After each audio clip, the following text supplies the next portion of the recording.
حوالہ احکام القرآن سورہ النساء آیت نمبر 23۔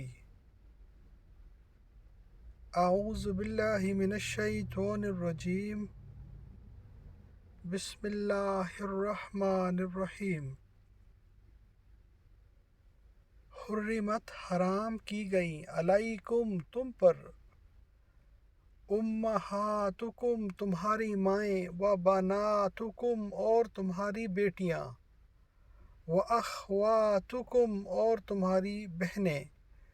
و اماتکم اور تمہاری پھوپھیاں،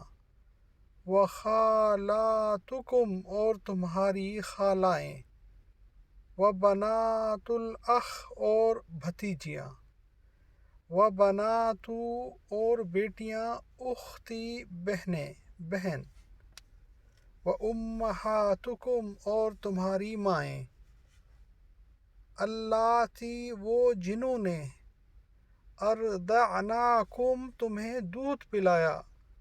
و اخواتکم اور تمہاری بہنیں، من الرضاعہ سے دودھ شریک، و امہات نسائکم اور تمہاری عورتوں کی مائیں، و ربائبکم اور تمہاری بیٹیاں، اللاتی جو کہ فی حجورکم تمہاری پرورش میں، من نسائکم سے تمہاری بیٹیاں، اللاتی جن سے، دخلتم تم نے صحبت کی، بہن ان سے، فإن پس اگر لم تکونوا دخلتم تم نے نہیں صحبت کی، بہن ان سے، فلا جناح تو نہیں گناہ، علیکم تم پر، وحلائل اور بیویاں، ابنائکم تمہارے بیٹے، الذین جو، من اصلابکم سے تمہاری پشت، وان اور یہ کہ، تجمعوا تم جمع کرو، بین الاختین دو بہنوں کو، الا ما مگر جو، قد سلفا پہلے گزر چکا، انا بے شک اللہ تعالی کانا ہے، غفوراً بخشنے والا، رحیما مہربان۔ تم پر تمہاری مائیں اور بیٹیاں اور بہنیں اور پھوپھیاں اور خالائیں اور بھتیجیاں اور بھانجیاں اور وہ مائیں جنہوں نے تم کو دودھ پلایا، اور رضعی بہنیں اور ساسیں حرام کر دی گئی ہیں، اور جن عورتوں سے تم مباشرت کر چکے ہو، ان کی لڑکیاں جنہیں تم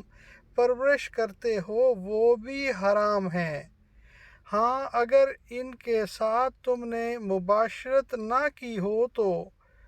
ان کی لڑکیوں کے ساتھ نکاح کر لینے میں تم پر کچھ گناہ نہیں، تمہارے بیٹوں کی عورتیں بھی اور دو بہنوں کا اکٹھا کرنا بھی حرام ہے،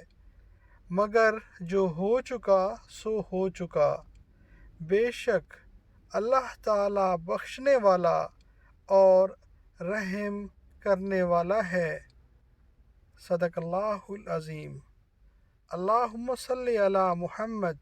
وعلی آل محمد کما صلیت علی ابراہیم وعلی آل ابراہیم انکا حمید مجید۔ اللہم بارک علی محمد وعلی آل محمد کما بارکت علی ابراہیم وعلی آل ابراہیم